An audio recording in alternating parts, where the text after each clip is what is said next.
우리가 지난 주일에 예수님께서 여리고에 가셨다가 소경 거지 바디메오를 치료해 주신 것 지난주에 우리가 배웠습니다. 오늘은 예수님께서 여리고를 떠나서 이제 감람산 근처 벳바게와 베다니에 이르렀을 때의 일입니다. 오늘 읽은 성경 본문 다시 한번 읽어보겠습니다.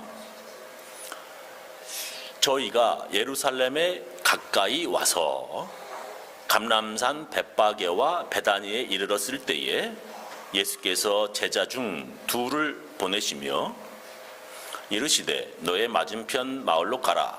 그리로 들어가면 곧 아직 아무 사람도 타보지 않은 나귀 새끼에 매여 있는 것을 보리니 풀어 끌고 오너라. 만일 누가 너희에게 왜 이리 하느냐 묻거든 주가 쓰시겠다 하라. 그리하면 즉시 이리로 보내리라 하시니 라고 이제 시작을 합니다. 그죠? 감람산 벳바게와 베다니, 예수님께서 제자들과 함께 여리고에서 감람산 벳바게와 베다니로 오셨다고 그랬는데 이게 어디쯤인지 지도를 한번 살펴보겠습니다. 이게 이제 이스라엘 지도인데요. 예수님께서 이렇게 쭉 내려오셔서 이게 여리고입니다. 제리코, 여기 여리고로. 지금 여기가 예루살렘인데 예루살렘 가까이 베다니와 벳바게에 오셨다 이겁니다. 그래서 좀 더 가까이 보면은 저렇게 여리고 있고 여기가 사해, 데르시 있고 여기가 예루살렘이고 베다니, 벳바게. 그러니까 예루살렘 가까이에 있는 마을. 여기 감람산입니다. 여기가. 그러니까 왔다 이겁니다. 좀 더 가까이 다른 걸 보면 이렇게 예루살렘 여기가 성전이 있고 여기가 베다니, 벳바게, 여기가 이제 감람산이고 이렇게 가는 길목입니다. 그래서 좀 더 이렇게 지도를 보면 더 가까이 이렇게 볼 수가 있죠. 그래서 여기가 템플 성전이고 예루살렘, 베다니와 벳바게 아주 걸어서 차로 5분 정도밖에 안 걸립니다. 근데 이제 거기에 팔레스틴하고 장벽이 있기 때문에 삥 돌아와서 가기 때문에 한참 걸리는데 위성사진으로 보면 예루살렘이랑 아주 가까이 여기가 예루살렘 성전이죠. 그리고서 이렇게 가면은 걸어가면 한 30분, 40분, 1시간 이렇게 걸리는 그런 아주 짧은 거리에 있다 하는 것을 아시면 되겠습니다. 함께 지도를 살펴보았는데 예수님께서 예루살렘과 2마일 떨어진 한 3km 떨어진 곳에 베다니에 지금 도착하셨다 이 말입니다. 예수님께서 베다니에 어느 집에 제자 2명을 보내셔서 그 집에 가면 아무도 타보지 않은 어린 나귀가 있는데 끌고 오라는 것입니다.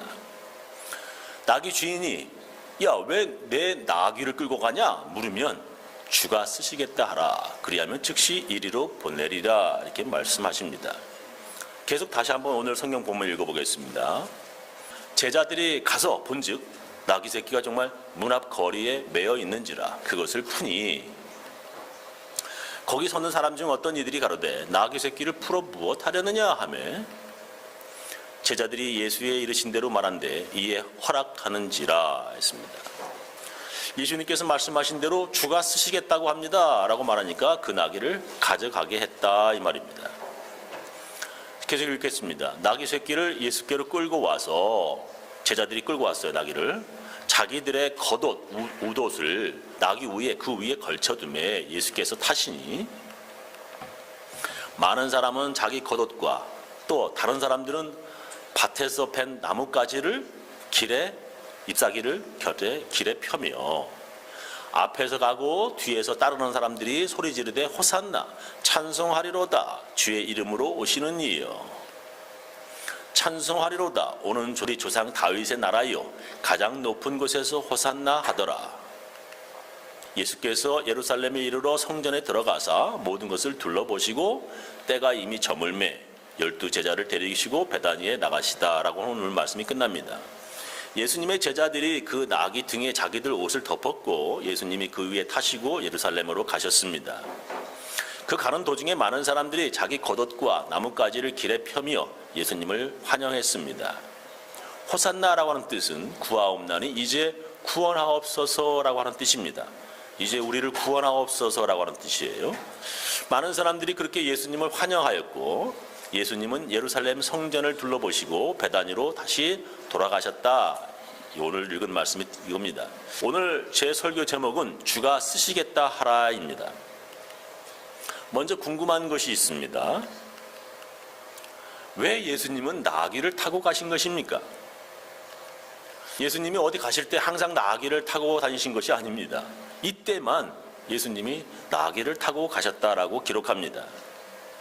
왜 예수님은 나귀를 타셨나? 저는 궁금합니다. 항상 걸어 다니시던 예수님이 이번만큼은 제자들의 나귀도 아니고 다른 사람 나귀를 끌고 오라는 것입니다. 성경에 보면 예수님이 이렇게 예루살렘에 나귀 타고 들어오셔서 6일이 지난 후에 십자가에서 죽으십니다. 예수님이 돌아가시기 전에 무엇인가 우리들에게 알리시려고 하시는 숨은 뜻이 있습니다.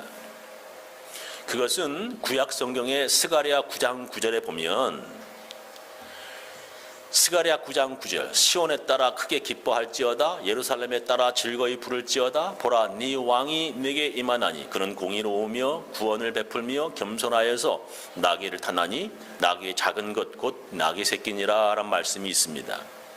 예수님이 왕으로 오셨지만 겸손하셔서 어린 나귀를 타고 오셨다는 아주 오래전 스가랴서에 기록된 예언입니다. 그 당시에 왕이나 장군처럼 백마 말 타고 들어오시는 것이 아니라 어린 나귀를 타고 예루살렘에 들어오신다는 것입니다. 이게 스가랴의 예언이에요. 예수님은 조금 있으면 십자가에 죽으실 텐데 구약 성경에 기록된 예언대로 어린 나귀를 타고 예루살렘에 들어가신다라고 하는 것을 사람들에게 알리고 싶으신 것입니다. 하나님의 말씀을 전한 구약의 선지자의 스가랴의 예언대로 예수님께서 어린 나귀를 타시려고 하시는 거예요. 그 예언을 성취하려고 하시는 거예요, 지금. 근데 나귀가 없었습니다. 그래서 예수님께서 길거리에서 본 그 나귀를 제자들에게 가져오라는 것입니다.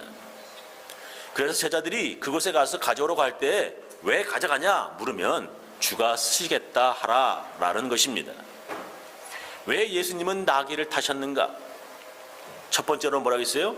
구약 예언의 성취라고 하는 것을 예수님께서 알리고 싶으신 것입니다.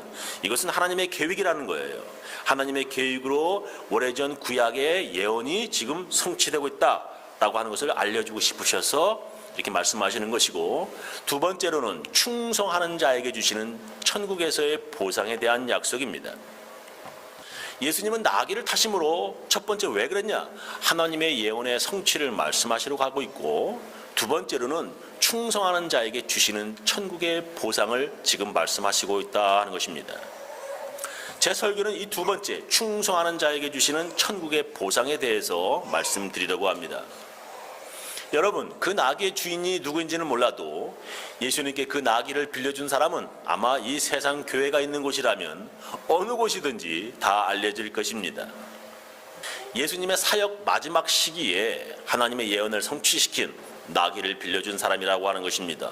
이 사람은 하나님의 약속을 성취시킨, 하나님의 약속 예언을 성취도 하도록 도와준 사람이라는 것입니다. 크리스천들이 천국에 가면 아마 여러분들도 천국 가면 그 사람이 누군지 분명 만나게 될 것입니다. 지금 성경은 이름이 기록되지 않습니다. 그 사람 참 운이 좋은 사람입니다. 그 나귀 주인은 예수님께 자기 집 나귀 한번 빌려드림으로써 구약 스가랴 예언을 성취시킨 하나님의 일을 도운 사람이 되었기 때문입니다. 나귀 하나 빌려드리고 수천 년 동안 이 일이 교회에 널리 알려져 왔습니다. 아마 하나님께서 그 사람에게 잘했다라고 천국에서 분명 상 주셨을 것입니다. 우리가 이 땅에서 예수님을 도우면 하나님의 나라인 천국에서 하나님께 상 받는 줄 믿습니다. 이 땅에서 예수님께 나귀를 빌려드린 그 사람은 분명히 천국에서 큰 상을 받았을 것입니다. 여러분은 이 땅에서 주님을 위해 이런 좋은 일들을 하면 천국에 가서 하나님이 큰 상 주실 것을 믿으십니까? 어떤 분은 교회 다니면서도 천국과 지옥을 안 믿는 사람도 있습니다. 그러니 그런 사람들은 천국에서의 보상을 아마 믿을 수 없을 것입니다. 전에 성경 공부 시간에 어떤 분이 제게 이런 질문을 했습니다. 대학 학교 다닐 때 예배 시간에 어느 목사님이면서 교수님이 이 땅에서 헌금 열심히 하고 헌신했던 사람들은 천국에서 대저택에 살고, 헌금도 안 하고 충성과 헌신을 안 했던 사람들은 천국 가면 개집에서 산다, 조그만 집에서 산다 라고 학생들에게 설교했답니다. 그래서 많은 학생들이 무슨 말도 안 되는 소리냐 하면서 그 예배 시간에 자리에 박차고 나가서 학교에 그 설교 반대하는 글 벽보를 붙이고 난리를 쳤다는 것입니다. 교회에서 교인들에게 헌금 강요하고 돈 거두려고 하는 수작의 설교라고 하는 학생들의 생각을 글로 남겼답니다. 천국 가면 모두 똑같은 천국 생활이지, 천국에서 어떤 사람은 큰 집에서 살고 어떤 사람은 개집에서 산다, 이 땅이나 천국이나 다를 바가 없다는 것입니다. 그러려면 뭐하러 천국에 가겠냐라고 하는 것입니다. 저도 어릴 적에 부흥 강사님들에게서 그런 설교를 한번 들은 적이 있습니다. 충성하고 헌신한 사람들은 천국에서 금면류관을 받고, 그렇지 않고 농땡이 치는 신자들은 천국 가면 개털모자 받는다라고 하는 그런 설교 어렸을 때 들은 적이 기억나요. 그래서 제가 어릴 적에 어떤 부흥 강사님은 하늘나라에 가면 김장로 평생의 교회를 위해 흘린 땀과 눈물 2바켓스, 그리고 박집사 평생의 교회를 위해 흘린 땀과 눈물 반 티스푼, 그런 말도 부흥 강사님이 설교 중에 하셨던 거 기억합니다. 이 땅에서 예수님의 몸인 교회를 위해 헌신하고, 교회 즉 예수님의 몸이죠, 교회라고 하는 것은 성경에서, 이 땅에서 열심히 섬기면 하늘의 상급이 있다는 것입니다. 이 땅에서 목숨 걸고 선교하며 예수님 위해 헌신한 사람들은 하늘에서 큰 상을 받는 것인가? 아니면 예수 믿고 천국 가면 모두가 똑같은 상을 받는 것입니까? 그러니까 오늘 우리가 함께 읽은 성경 말씀에 낙이 빌려드린 그 사람이나 안 빌려준 사람이나 예수 믿고 천국 가면 다 똑같은 것입니까? 많은 사람들이 천국 가면 모두 좋은 집에 사는 것이지, 천국에도 여기처럼 어떤 사람은 좋은 집에 살고 어떤 사람은 조그마한 집에 살고, 이 땅과 같이 천국도 그렇게 빈부 차이가 난다면 거기가 무슨 천국이냐 하는 사람이 있습니다.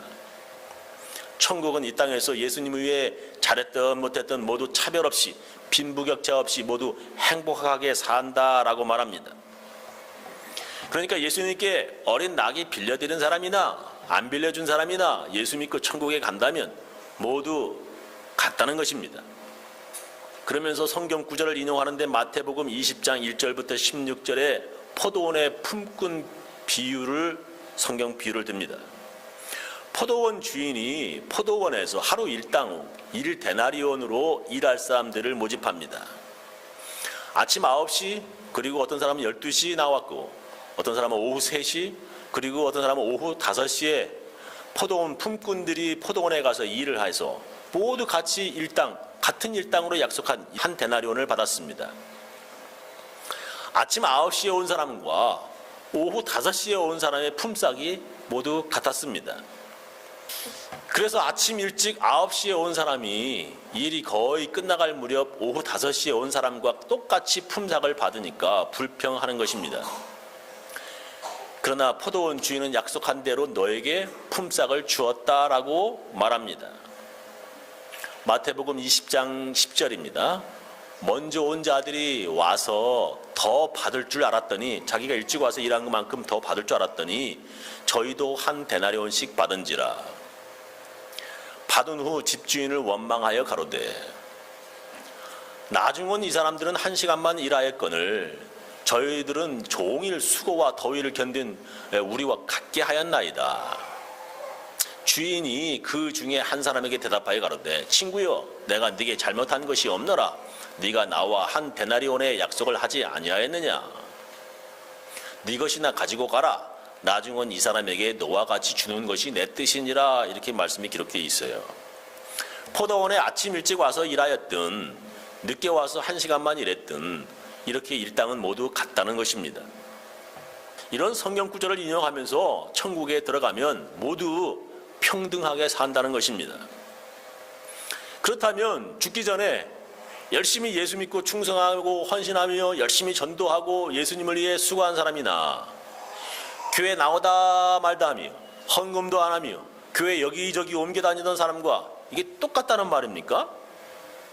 아니 그보다도 예수 믿는 사람들 잡아다 옥에 가두며 악한 죄만 매일매일 짓고 평생 악하게 살다가 죽기 전에 아주 잠깐 예수님 영접하고 죽은 사람하고 그 사람에게 크리스천이라 때문에 붙잡혀서 고문당하고 순교한 사람과의 하늘의 상급이 이게 똑같다는 말입니까?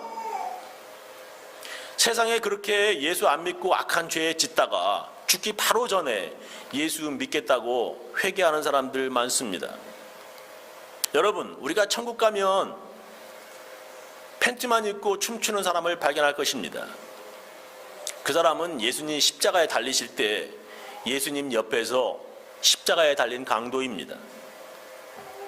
누가복음 23장 42절이죠. 이르되 예수여 당신의 나라에 임하실 때에 나를 기억하소서 하니 예수께서 이르시되 내가 진실로 네게 이르노니 오늘 네가 나와 함께 낙원에 있으리라 하시니라.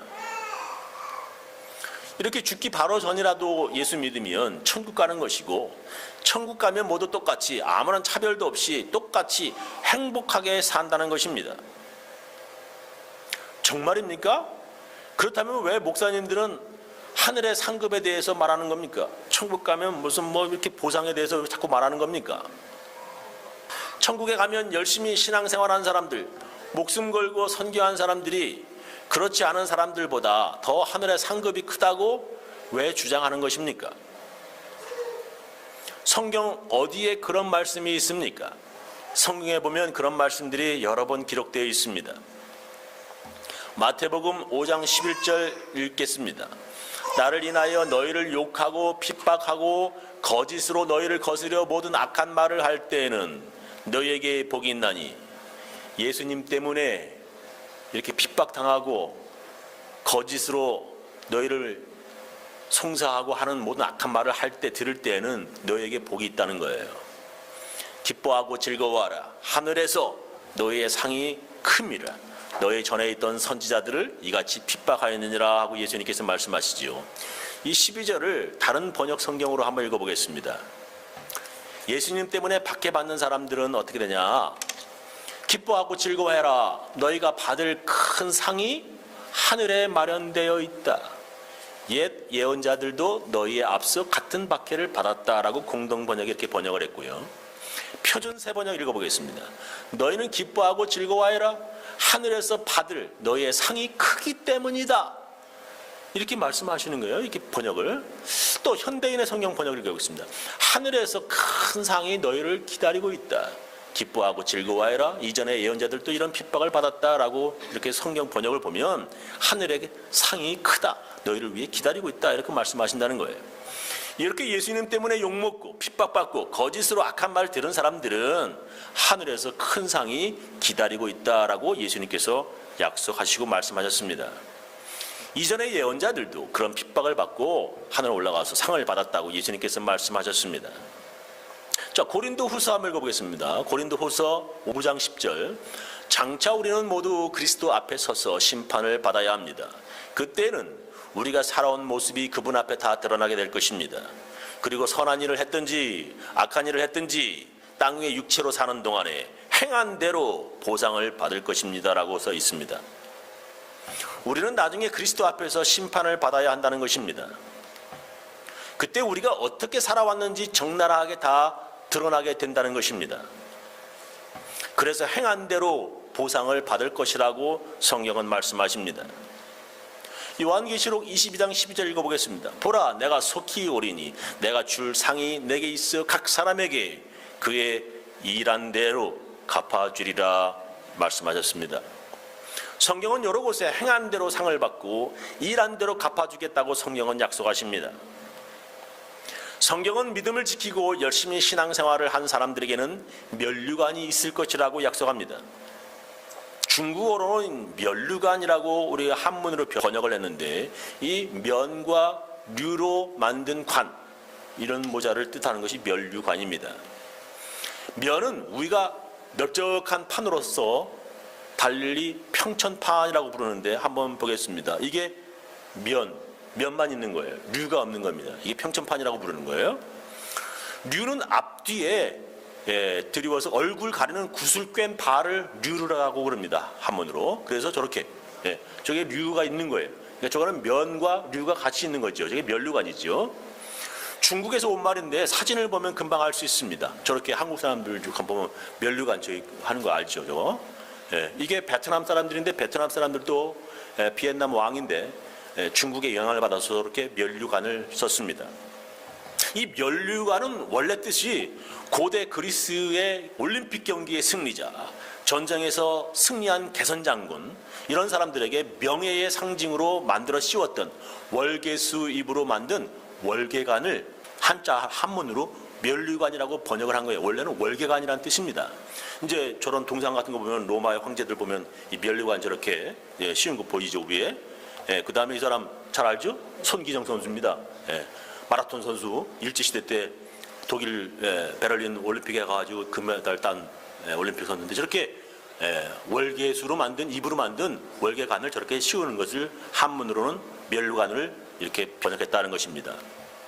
디모데 후서 4장 7절을 보면 내가 선한 싸움을 싸우고 나의 달려갈 길을 마치고 믿음을 지켰으니 이제 후로는 나를 위하여 의의 면류관이 예비되었으므로 주 곧 의로우신 재판장이 그날에 내게 주실 것이니 내게만 아니라 주의 나타나심을 사모하는 모든 자에게니라 라고 말씀이 기록되어 있어요. 이렇게 달려갈 길을 마치고 믿음을 지킨 사람들, 교회에서 충성하면서 열심히 한 사람들, 믿음을 지킨 사람들에게는 천국에서 의의 면류관이 준비되었다, 천국의 보상이 준비되었다라고 약속하시는 것입니다.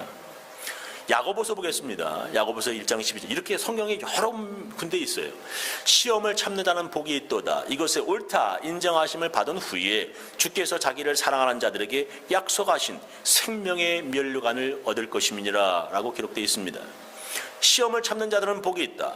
인정받은 사람들은 약속하신 생명의 면류관을 얻을 것이라고 말씀하십니다. 자, 요한계시록도 있어요. 2장 10절에 네가 장차 받을 고난을 두려워 말라. 볼지어다 마귀가 장차 너희 가운데서 몇 사람을 오게 던지어 시험을 받게 하리니 너희가 10일 동안 환난을 받으리라. 네가 죽도록 충성하라. 그리하면 내가 생명의 면류관을 내게 주리라. 이렇게 말씀하셨습니다. 오진 고난의 박해가 올 텐데 죽도록 충성하면 그 시험을 이기면 천국에서 생명의 면류관을 주리라 약속하십니다. 이렇게 성경은 여러 곳에 이 땅에서 열심히 신앙생활하고 예수님을 위해 헌신한 사람들에게 천국에서 준비된 상급을 약속하시고 있습니다. 그렇다면 포도원 품꾼의 비유, 즉 일찍 와서 일했던, 오랫동안 일했어도 똑같이 일 데나리온, 이 비유를 어떻게 해석해야 합니까? 그것은 믿음으로 천국에 들어가는 약속입니다.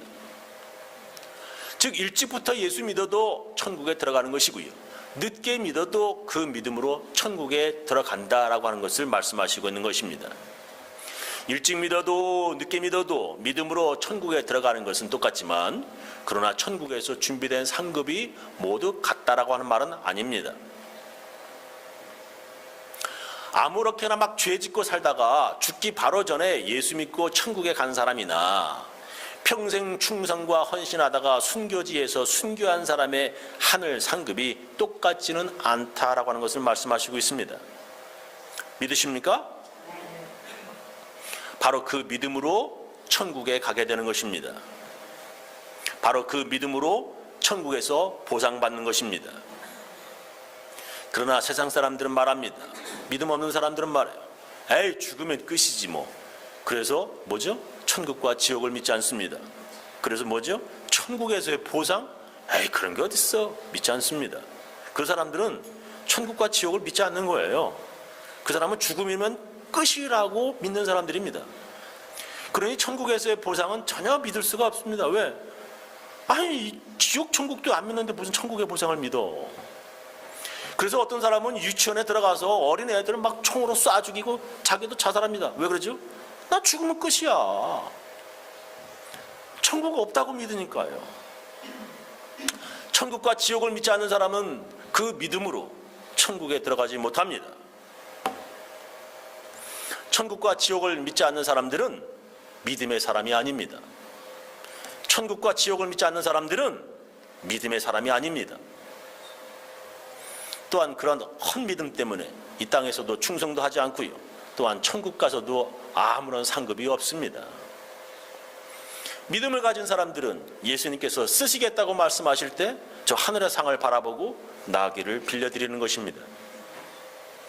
저는 우리 교인들 모두 저 천국의 상을 바라보며 예수님이 필요하신 것을 드릴 수 있는 사람들 다 되시기를 예수님의 이름으로 축원합니다. 기도하시겠습니다.